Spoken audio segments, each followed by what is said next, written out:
Donovali, kedysi maličká banická osada, dnes raj pre všetkých vyznávačov zimných športov. Nech sa páči. Na záhradišti nasypala Perimbaba tento rok vyznávačom extrémnych zimných športov až 14 metrovú kopu snehu. A ty nezaváhaj.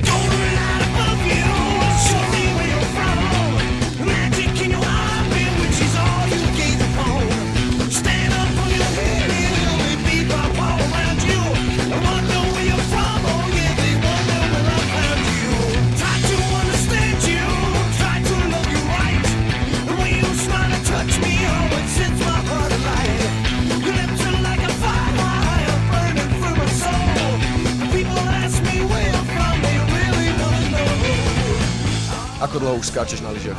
To bude 5 rokov.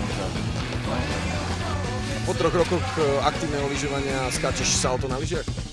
No akže lyžujem už dosť dlho, ja som lyžoval závodné a teraz vlastne som sa dostal k tomuto a baví ma to viacej ako toho lyžovania. Jaké zranenia si už absolvoval? No, takéto, napríklad. Áno, tak bolo toho viacej, no ale tak to patrí k tomu, no. Bez toho sa to nedá.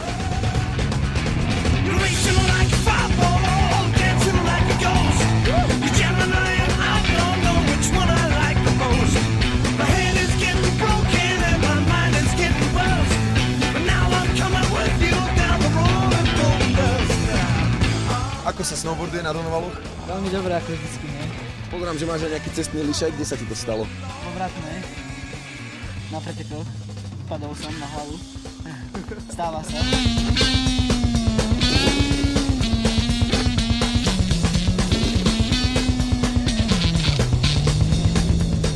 Prasknutý meniskus. Takže si sa rozhodla, že sa trošku ušetríš. No, musela som sa trošku ušetriť. Baví ťa inštruktorská práca? Tak hej, dá sa. Sú za to dobré prachy, nie? Tak to stačí.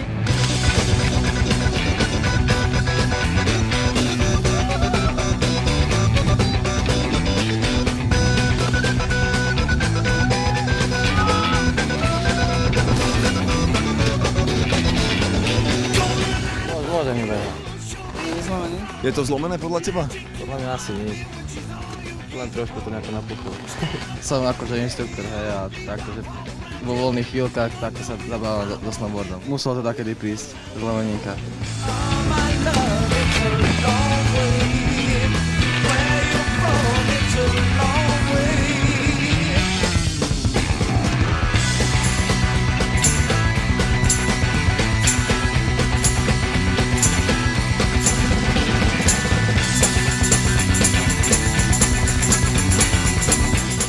Inštruktorov špeciálne pre divákov Blesku.